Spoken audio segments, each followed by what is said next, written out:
Vikramshila IAS coaching institute 14 बीघा ऋषिकेश। मराठा कर रहे हैं हम इतिहास में, ठीक है, मराठों तक पहुंच गए। और छत्रपति शिवाजी के बारे में पढ़ना है तो पूरे जोश के साथ पढ़िएगा, ठीक है। ठीक है भाई, 17वीं शताब्दी में जा रहे हैं हम लोग। 17वीं शताब्दी में मुगल साम्राज्य का विघटन प्रारंभ हो गया था, हुआ था। देश में स्वतंत्र राज्यों की स्थापना हो रही थी, ठीक है। तो इन जितने भी राज्य स्वतंत्र हुए उसमें जो सबसे शक्तिशाली थे वो कौन थे? मराठा। कौन थे? मराठा, ठीक है। अब इतिहासकारों का देखना पड़ेगा हमें कि जो इतिहासकार हैं उनका मानना क्या है, क्योंकि मराठों के उत्कर्ष में सब अपनी अपनी क्या देंगे? राय देंगे कि भाई मराठों का उत्कर्ष कैसे हुआ अचानक से ऐसे, है ना। तो आरंभिक इतिहासकारों के अनुसार मराठों के उत्कर्ष में उस क्षेत्र की भौगोलिक परिस्थिति सबसे इंपॉर्टेंट यूपीएससी का क्वेश्चन है कि मराठों के उत्कर्ष में सबसे बड़ा योगदान किसका था? बहुत लोगों का था। कहने को तो जीजाबाई का भी था, कहने को तो साजी भोसले का भी था। साजी भोसले अगर जीजाबाई और शिवाजी को न छोड़ते, जीजाबाई अगर शिवाजी को बचपन से क्या वीर रस से प्रेरित पंक्तियां न सुनाती, उनको महत्वाकांक्षी ना बनाती, तो मेरे ख्याल से शिवाजी भी नहीं बन पाते, है ना। और औरंगजेब की हिंदू विरोधी नीति, औरंगजेब अगर हिंदू विरोधी नीति ना अपनाता तो मेरे ख्याल से मराठों के अंदर भी क्या ना आता? हिंदुत्व की वो भावना नहीं आती। पर मैंने कहा यूपीएससी जब क्वेश्चन पूछती है तो उसका एक तरीका होता है क्वेश्चन पूछने का कि मराठों के उत्कर्ष में सबसे महत्वपूर्ण योगदान किसका था? आंसर वहां के भूगोल का, मावल प्रदेश के भूगोल का योगदान सबसे इंपॉर्टेंट माना किसने? यूपीएससी ने। और ये सही भी है, क्योंकि वृष्टि छाया प्रदेश था मावल प्रदेश। क्या था? वृष्टि छाया प्रदेश समझते हैं आप? साउथ वेस्ट मानसून आता है, किससे टकराता है? वेस्टर्न घाट से टकराता है, सह्याद्री से टकराता है। सह्याद्री के पश्चिमी भाग में क्या करता है? बहुत ज्यादा वर्षा करता है, और पूर्वी भाग में क्या होता है? सूखा रहता है ना। तो जहां सूखा रहता है तो विंडवर्ड साइड, वृष्टि छाया प्रदेश, और लीवर्ड साइड, विंडवर्ड साइड में बहुत बारिश होगी।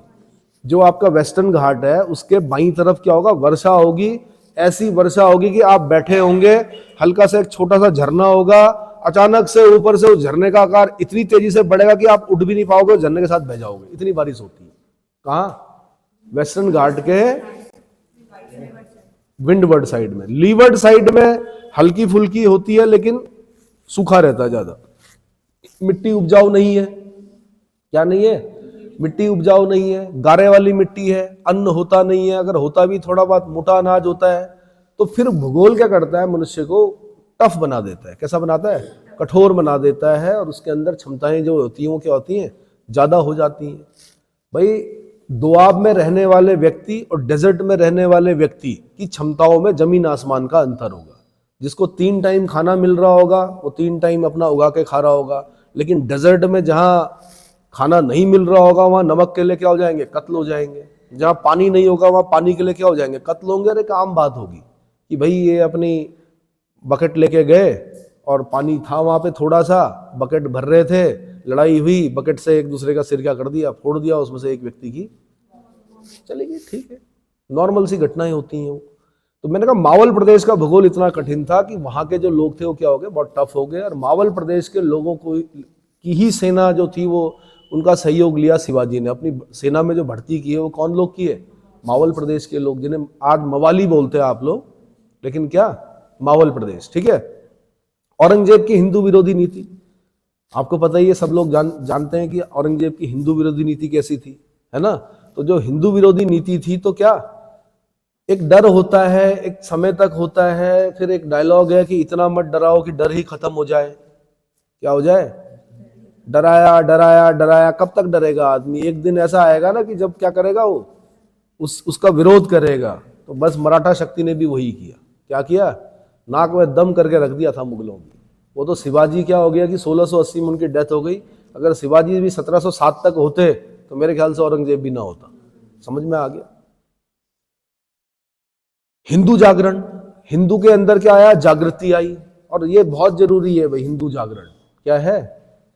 बहुत जरूरी था, क्योंकि मुगलों के डर से क्या हो गया था, बिल्कुल पूरा देश जो हो गया था कन्वर्ट हो रहा था। हिंदू जागृत हुआ तो क्या हुआ? उन्होंने विरोध करना शुरू किया। किसका? मुगलों का। ठीक है। मराठा संत कवियों का धार्मिक आंदोलन, मराठा संत कवियों के धार्मिक आंदोलन को भी हम कहीं नकार नहीं सकते, है ना। जैसे शिवाजी के जो गुरु थे वो थे समर्थ गुरु रामदास। कौन थे? दासबोध नामक किताब लिखी, यूपीएससी का क्वेश्चन है कि दासबोध नामक पुस्तक किसने लिखी? आंसर समर्थ गुरु रामदास ने लिखी, ठीक है। तो धार्मिक गुरु थे उनके।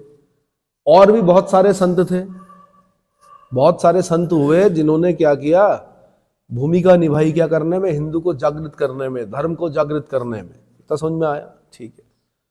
तो ये महत्वपूर्ण कारक मानते हैं कौन? इतिहासकार। क्या क्या मानते हैं? एक, भौगोलिक परिस्थिति उस क्षेत्र की, खासकर मावल प्रदेश की। दूसरा, औरंगजेब की हिंदू विरोधी नीति।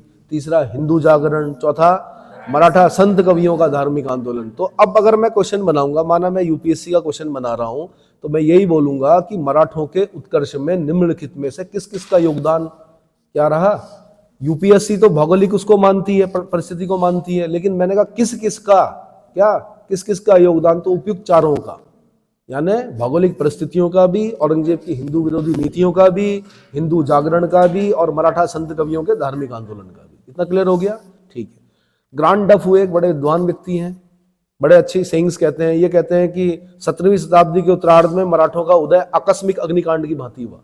जैसे आग फैलती है ना, एकदम से आकस्मिक अग्निकांड, उसकी तरह की मराठों का उत्कर्ष हुआ। ये ग्रांड डफ बोलते हैं। यह कथन किसका है? आंसर ग्रांड डफ का है, ठीक है। मराठों के मूल प्रदेश पश्चिमी महाराष्ट्र और कोंकण प्रायः मुस्लिम राजनीतिक प्रभाव से मुक्त रहे। इस क्षेत्र पर बीजापुर गोलकुंडा के बहमनी सुल्तानों का अधिकार नाम मात्र का ही था, ठीक है।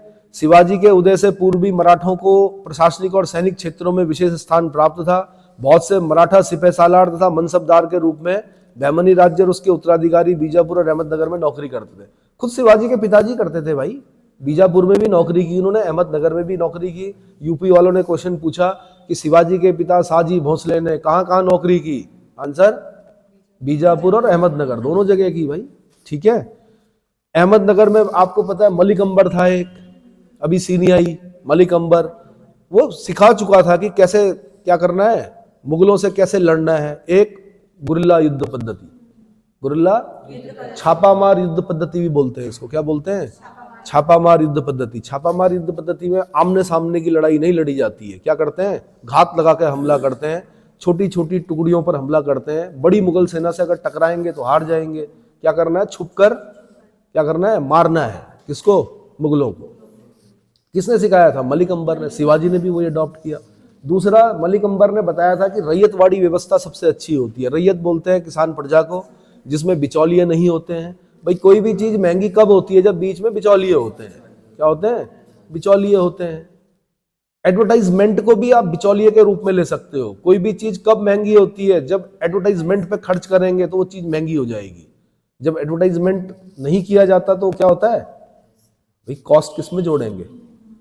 है फेना ही लेना। अगर टीवी पे ये देना है ऐड, तो फेना का रेट अपना बढ़ेगा, क्योंकि जो टीवी वाले होंगे वो कॉस्ट लेंगे उसकी, है ना। या किसी ब्रांड एम्बेसडर अगर मैं बना दूं किसी को, है सदी के महानायक अगर मेरा प्रचार कर रहे होंगे, तो फ्री में तो करेंगे नहीं। क्या करेंगे? वो पैसा लेंगे। वो पैसा मैं किससे लूंगा? तेल तो तिलों से निकलेगा ना। तिल कौन? कस्टमर। समझ में आया? तो ये बताना चाह रहा हूं। तो मलिक अंबर ने कहा था कि बिचौलिए नहीं होने चाहिए, किसान सीधे क्या करे, अपना जो लगान है वो सीधे क्या करे, राजकोष में जमा करे। इन दोनों चीजों को शिवाजी ने क्या किया? ग्रहण किया, ठीक है। तो अहमदनगर के मलिक अंबर, सबसे पहले तो यही क्वेश्चन याद रखना है आपने कि मलिक अंबर कहाँ का था? आंसर अहमदनगर का था, वजीर था, है ना।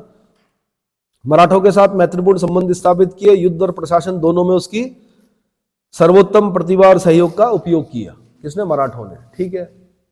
अब मैंने कहा जो टफ जगह के लोग होते हैं ना, जहाँ का भूगोल कठिन होता है, वहां के लोग सेना के लिए बहुत उपयुक्त माने जाते हैं।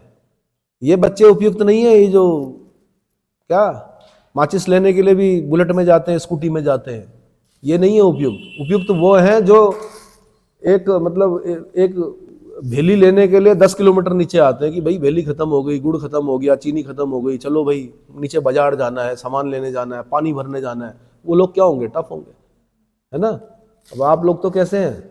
जब नल खोला तो पानी आ रहा है, जब बटन ऑन किया तो लाइट आ रही है। नहीं।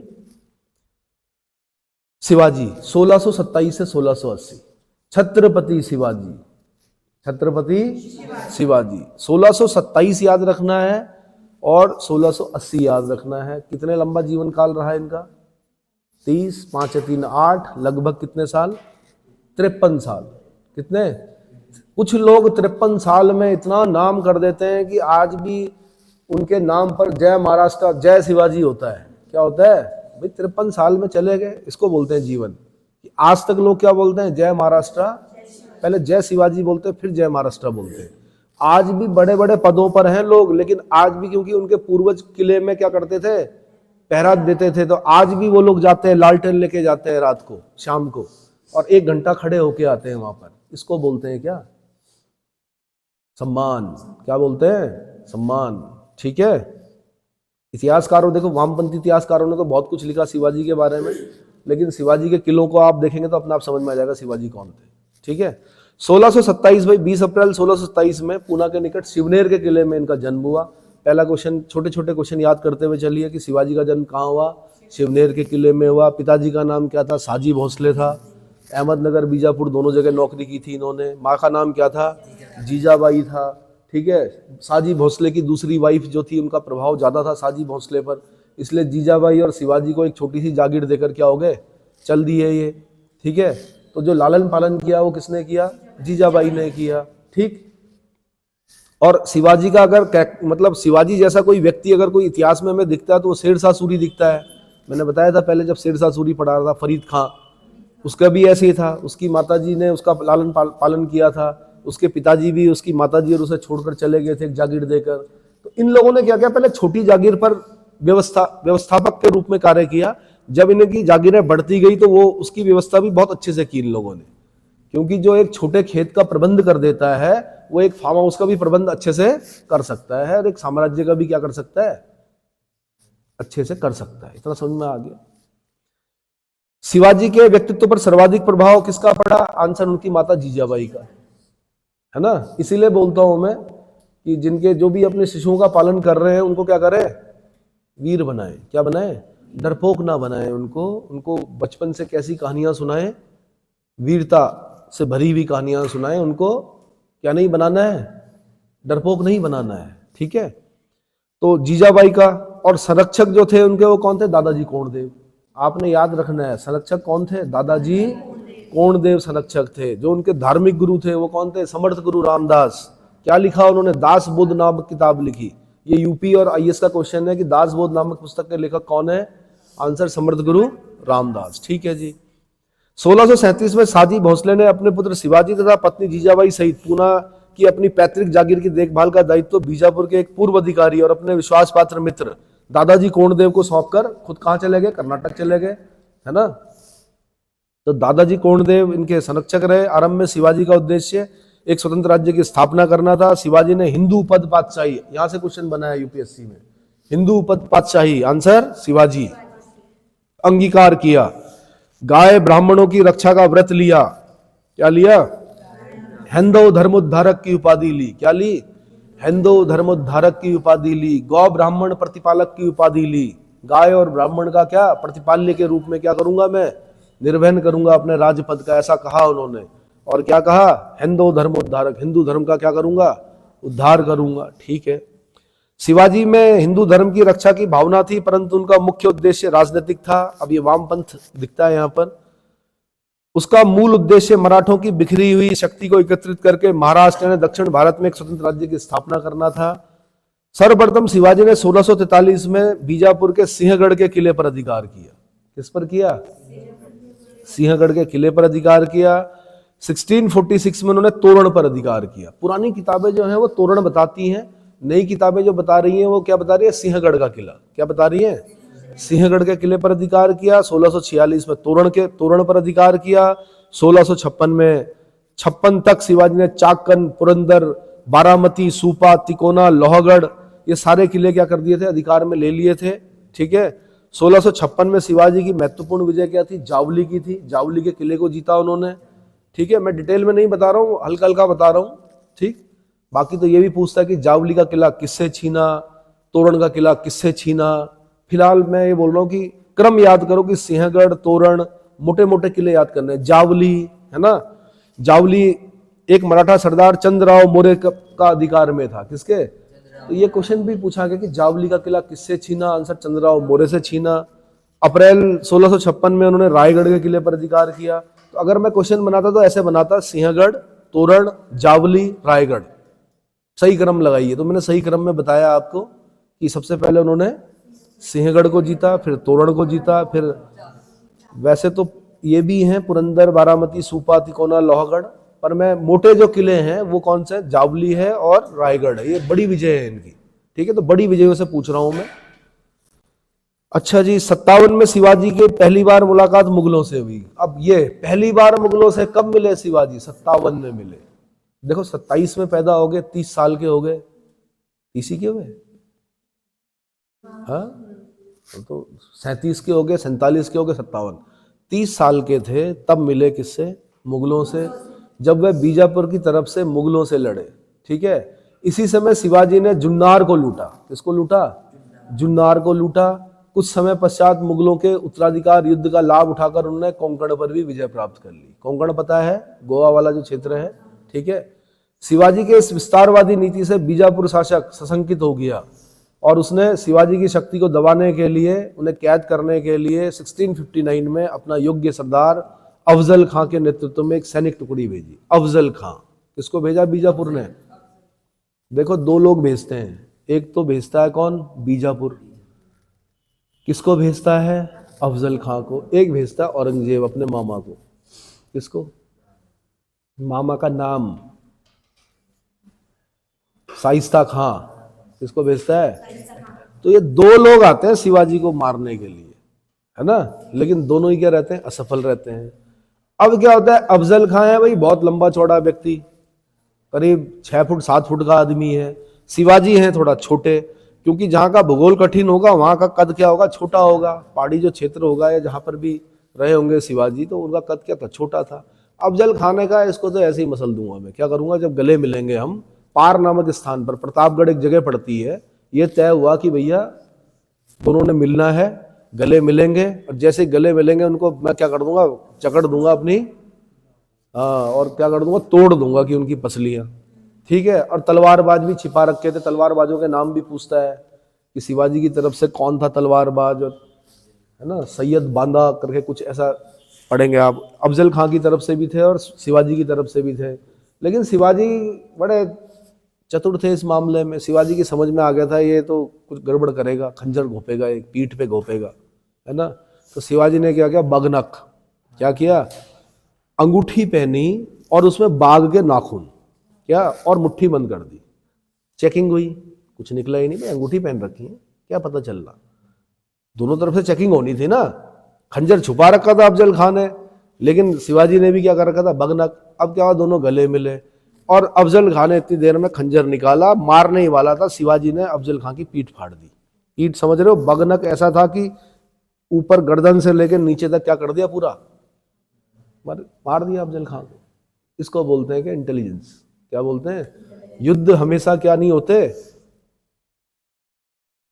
वीरता से ही नहीं चीजें, वीरता भी है ही, लेकिन साथ में इंटेलिजेंस भी चाहिए होती है, ठीक है। तो उन्होंने अपने इंटेलिजेंस का प्रयोग किया और क्या किया? अफजल खां को पार नामक, प्रतापगढ़ पार नामक स्थान पर क्या कर दिया? ढेर कर दिया। इतना समझ में आ गया? शिवाजी और अफजल खां की मुलाकात प्रतापगढ़ के दक्षिण में पार नामक स्थान पर हुई, जहां पर शिवाजी ने 2 नवंबर 1659 को हत्या कर दी। किसकी?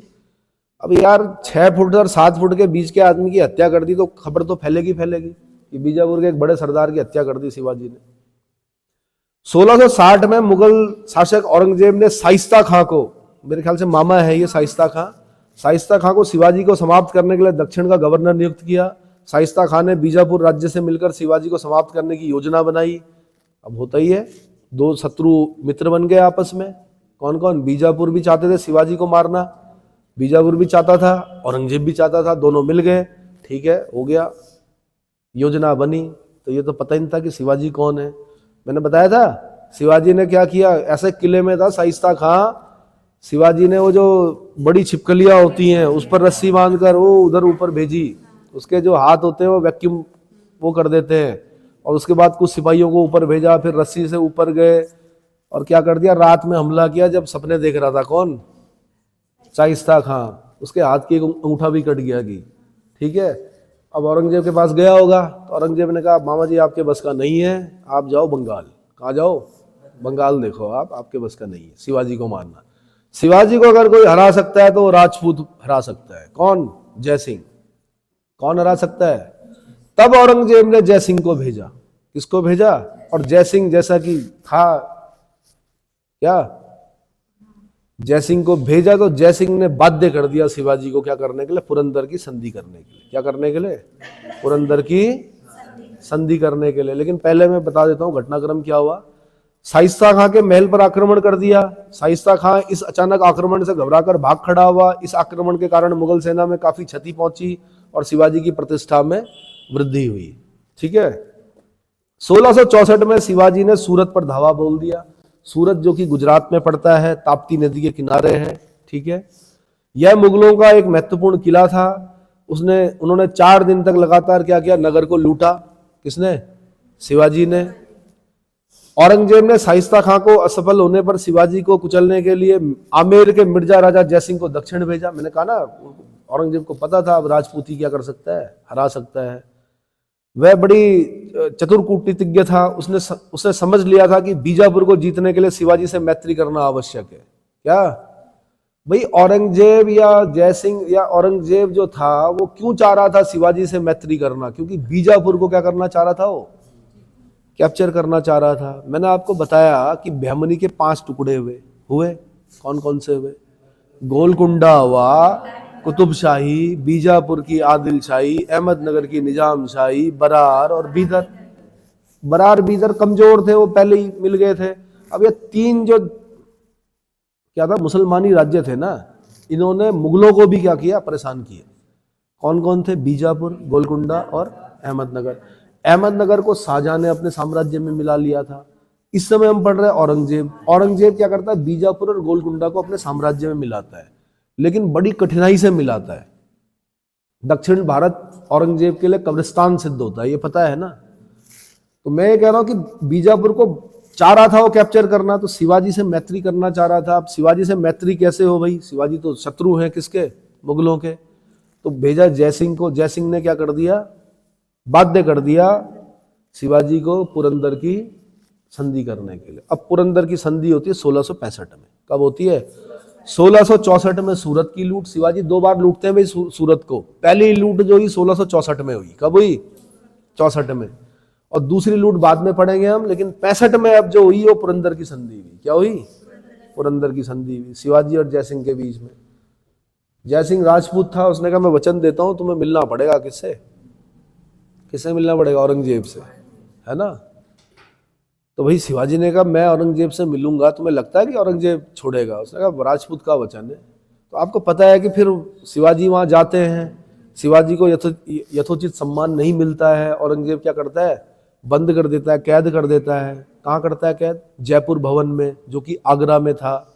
फिर शिवाजी आपको पता ही है, जन्मदिन के बहाने से मिठाई मंगवाते हैं, उस मिठाई के टोकरे में बाहर चले जाते हैं, है ना। तो प्राण नहीं ले पाता किसके? शिवाजी के। कौन? औरंगजेब। ठीक है। तो अब पहले सबसे पहले पुरंदर की संधि की शर्तें पूछेगा वो कि क्या क्या शर्तें थी। तो शिवाजी को 4 लाख हूण वार्षिक आय वाले 23 किले मुगलों को सौंपने पड़े। 23 किले सौंपने पड़े भाई। कितने? 23 किले सौंपने पड़े। 12 किले रहे अब शिवाजी के पास। कितने? इसका मतलब कितने किले थे शिवाजी के पास अभी तक? 35 किले थे। इतने थे, देखना गिनना। 23 और 12 कितने होते हैं? 35। तो 35 में से 23 किले मुगलों को देने पड़े। और इन 23 किलों की जो वार्षिक आय थी वो 4 लाख हूण थी। कितनी थी?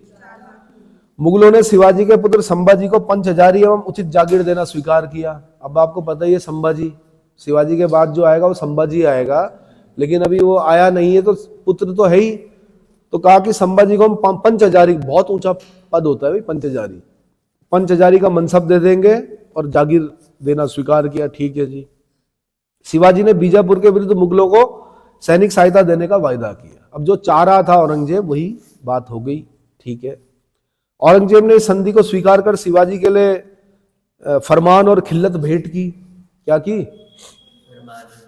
ठीक है। यह संधि राजा जयसिंह की व्यक्तिगत विजय थी, न केवल न वह न केवल शक्तिशाली शत्रु पर काबू पाने में सफल रहा, अपितु उसने बीजापुर राज्य के विरुद्ध उसका सहयोग भी प्राप्त कर लिया।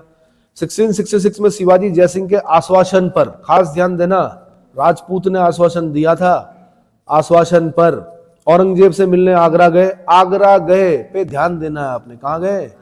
आगरा गए, पर उचित सम्मान न मिलने पर दरबार से उठकर चले गए। औरंगजेब ने उन्हें कैद कर लिया। आगरा के जयपुर भवन में कैद किया गया। यूपी पीसीएस वालों ने पूछा जयपुर भवन कहाँ है जहां पर शिवाजी को कैद किया गया था? आंसर आगरा में, ठीक है। परंतु चतुराई से वही जो जन्मदिन के लड्डू आए उस टोकरे में बैठ के शिवाजी, अब मुझे लगता है कि जय सिंह ने किया ये काम, इतिहास में नहीं लिखा हुआ, लेकिन राजपूत ने अपने वचन को तो निभाना ही था ना, है ना भाई। कैद में थे, कभी भी मृत्युदंड दे सकता था औरंगजेब, तो पता चला वहां से फरार हो गए। ऐसा नहीं अपना डुप्लीकेट रखा जेल में, बाहर से भी आया एक आदमी जो उनका डुप्लीकेट, उसका नाम भी पूछा जाता कौन था वो, हीरो जी। हाँ, जयपुर भवन में रखा भाई। चतुराई से शिवाजी आगरा के कैद से फरार हो गए। अब औरंगजेब ने इन्हें राजा की उपाधि दी भाई। फिर क्या दी? पहले बोलता था पाड़ी चूहा, क्या बोलता था?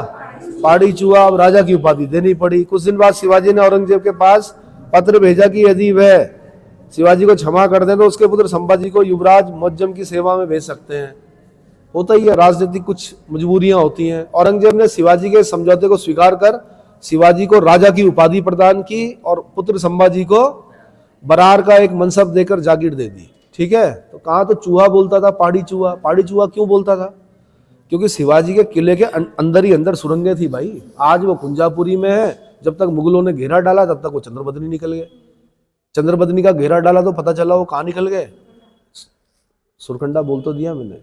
अच्छा, कुंजापुरी से चंद्रबदनी, चंद्रबदनी से दरअसल पहाड़ नहीं है वहां, पठार है। क्या है? मैंने एक किला देखा है खाली शिवाजी का, हथगढ़ का किला। मैं उसी से समझ गया था कि कैसे रहे होंगे शिवाजी। सब चीजें थी ऊपर, मतलब पानी स्टोर करने का, खंडर हो चुका है हथगढ़ का किला, लेकिन पानी स्टोर करने से लेके सब, और उन पठारों पर जाने के लिए एक ही आदमी जा सकता है एक बार में। ऐसे रास्ते बने हुए, पत्थरों को काट के तब एक आदमी अंदर जाएगा। तो यार अंदर सेना है, एक एक आदमी करके जाएगा तो उनको तो काट देंगे। कौन? मराठे। ऐसी जगहों पर किले बनाए गए। ऐसी जगहों पर जहां पर पहुंचना क्या है, नामुमकिन है, और जहां पर पैर फिसला मतलब नीचे। और बना लो रास्ते, कैसे बनाओगे? पर उन्होंने सुरंगें बना रखी थी, वो सुरंगें अब बंद कर दी गई है ताकि लोग वहां न जाए। इतना समझ में आ गया? ठीक है। 1670 में शिवाजी का मुगलों से पुनः युद्ध आरंभ हो गया। पुरंदर की संधि द्वारा खोए गए अपने अनेक किलों को शिवाजी ने पुनः जीत लिया। इन किलों में कोंडाना का किला सर्वाधिक महत्वपूर्ण था। तो भाई क्रम याद रखना है अपने किलों का। कौन कौन से किले बताए थे मैंने? सिंहगढ़ बताया था, उसके बाद मैंने बताया था तोरण। महत्वपूर्ण किले बता रहा हूं मैं। सबसे पहले सिंहगढ़, फिर उसके बाद तोरण, फिर पुरंदर बोल सकते हैं आप। इन सब में जैसे चाकन, पुरंदर, बारामती, सूपा, तिकोना, लोहगढ़। तो लोहगढ़ का किला देखा हुआ मैंने ये बताया था। हाँ, पुरंदर इंपॉर्टेंट है, लोहगढ़ बहुत बड़ा किला नहीं था, पुरंदर इंपॉर्टेंट है। फिर उसके बाद आप बोलो रायगढ़ का किला जीता, सॉरी जावली का किला जीता, फिर रायगढ़ का किला जीता, फिर क्या, फिर बड़ा किला जो मैं बता रहा हूं कोंडाना का किला। कौन सा? कोंडाना का किला, ठीक है। सर्वाधिक शिवाजी ने इस किले का नाम सिंहगढ़ रखा। फिर क्या रखा? 1670 में। अच्छा, सिंहगढ़ क्यों रखा? क्योंकि इसमें एक तलवारबाज थे, उनकी मृत्यु हो गई थी लड़ते लड़ते। दोनों हाथों से तलवार चला सकते थे। ये डिटेल में पढ़ेंगे हम कहीं कभी, ठीक है। अभी मैं हल्के में बता रहा हूं सिंहगढ़, क्योंकि एक जो मराठा सरदार था वो शहीद हो गया था कि जो दोनों हाथों से तलवार चला सकते थे। आप अगर ढूंढना चाहो तो ढूंढ सकते हो कि कोंडाना को किले को जीतने में किस एक बड़े मराठा सरदार की मृत्यु हो गई थी या शहीद हो गए थे। 1670 में शिवाजी ने तीव्र गति से सूरत पर पुनः आक्रमण किया, फिर सूरत को लूटा भी 1670 में। तो सूरत की लूट दो बार हुई, एक 64 में, एक 70 में। एक 1664 में, एक 1670 में। तो मैंने बता दिया, घटनाओं का क्रम याद रखना आपने कि 1664 में शिवाजी ने सूरत को लूटा, 1665 में पुरंदर की संधि हुई, 1670 में शिवाजी ने फिर दोबारा सूरत को लूटा। दूसरी लूट बोलते हैं इसको, है ना। फिर क्या किया भाई? मुगलों से चौथ की मांग की, तानाजी मालसुरे। तानाजी मालसुरे दोनों हाथों से तलवार चला सकते थे और बड़े मराठा सरदार थे और उम्र में भी ठीक ठाक थे। इनकी डेथ हो गई या शहीद हो गए, इसलिए सिंहगढ़, उन्होंने कहा शिवाजी ने मेरा शेर शहीद हुआ है इसमें, इसलिए उसका नाम क्या रखा, कोंडाना के किले का नाम सिंहगढ़ रखा। ठीक है, क्या बोला आपने, तानाजी मालसुरे यही थे तलवारबाज? अच्छा यही है वो अजय देवगन। मैं ठीक ठीक ठीक ठीक है भाई, तो अपने गौरवमय इतिहास को पढ़ो, अपना आप समझ में आएगा। ठीक है, इतिहास को दबा दिया गया है कई घटनाओं को, लेकिन उसको फिर दोबारा उठाकर क्या करना पड़ेगा, आपको पढ़ना पड़ेगा। 14 जून 1674 को शिवाजी ने काशी के प्रसिद्ध विद्वान गंगा भट्ट से अपना राज्याभिषेक करवाया, रायगढ़ में करवाया। राज्याभिषेक कहां पर हुआ, रायगढ़ में हुआ। महाराष्ट्र के ब्राह्मणों ने मना कर दिया शिवाजी का राज्याभिषेक करने के लिए, कहा कि ये क्षत्रिय नहीं है। कौन, शिवाजी, क्या नहीं है, और हम क्षत्रियों का राज्याभिषेक करते हैं, हम एक ऐसे व्यक्ति का नहीं करेंगे जो क्षत्रिय नहीं है। तो भाई क्षत्रिय तो लड़ने से होता है, जन्म से थोड़े होता है कोई क्षत्रिय, ब्राह्मण, शूद्र और क्या वैश्य। कोई आप व्यापारी बन जाओ तो आप वैश्य हो गए। ठीक है, तो मैंने कहा कि वहां के ब्राह्मणों ने मना कर दिया, इसलिए काशी से बुलाने पड़े। कौन, गंगा भट्ट जी बुलाने पड़े। गंगा भट्ट जी ने राज्याभिषेक किया, इन्होंने छत्रपति की उपाधि धारण की कि इन्होंने, शिवाजी ने। तब तक जीजाबाई की मृत्यु हो गई, अशुद्ध हो गया क्या राज्याभिषेक, क्या हो गया भाई, माता की मृत्यु हो गई, क्या हो गई, माता की मृत्यु हो गई। तो फिर दोबारा दूसरा जो राज्याभिषेक किया उन्होंने, वो किया किससे, तांत्रिक विधि से। निश्चलपुरी गोस्वामी ने किया इनका दूसरा राज्याभिषेक। किसने किया, निश्चलपुरी गोस्वामी ने। कहीं लिखा है, किताब में नहीं लिखा हुआ शायद, देख लो, चेक कर लो, तांत्रिक विधि से किसने किया, निश्चलपुरी गोस्वामी ने किया। क्वेश्चन बना हुआ इसलिए बता दिया मैंने। ग्रुप सी में नहीं बनेंगे इतने टफ क्वेश्चन, ठीक है, नेट है, पीसीएस है, उसमें बनेंगे आपके बड़े जो पेपर होते हैं उसमें बनते हैं ऐसे क्वेश्चन। और बल्कि उत्तराखंड लोक सेवा आयोग भी वहां तक पहुंचा भी नहीं, सही बताऊं तो वहां तक नहीं पूछता है, अभी मोटे मोटे ही क्वेश्चन पूछता है। शिवाजी का अंतिम महत्वपूर्ण अभियान 1670 में कर्नाटक का था भाई। किसका, कर्नाटक का अभियान। ठीक है, क्या अभियान था, कर्नाटक का अभियान, है ना, निश्चलपुरी गोस्वामी। माता की मृत्यु हो गई थी भाई, है ना। क्या था वो, एक बहुत सरदार जी का शेर है ना, एक क्या है, जब खुद लेने पड़े फैसले तो बूढ़ा हो गया हूं मैं। क्या, जब खुद लेने पड़े फैसले तो बूढ़ा हो गया हूं मैं, जब तलक जिंदा थी माँ बच्चा हुआ करता था मैं। क्या बोला उन्होंने, जब तलक जिंदा थी माँ बच्चा हुआ करता था मैं। तो चाहे आदमी 70 साल का भी हो और उसकी माँ जिंदा है तो वो बच्चा ही रहेगा। 80 साल का भी हो, 80 साल में तो रहेगी माँ, चलो रह जाती हैं कईयों की, भाग्यशाली होते हैं। उनकी माँ अगर जिंदा है तो वो लास्ट तक बूढ़ी हो गई होगी, लेकिन यही बोलेगी भाई बाल बाल बना ले, अपना कंघी कर ले, है ना, और खा ले तो जरूर बोलेगी कि और खा ले। ठीक है, ये मातृत्व का गुण होता है।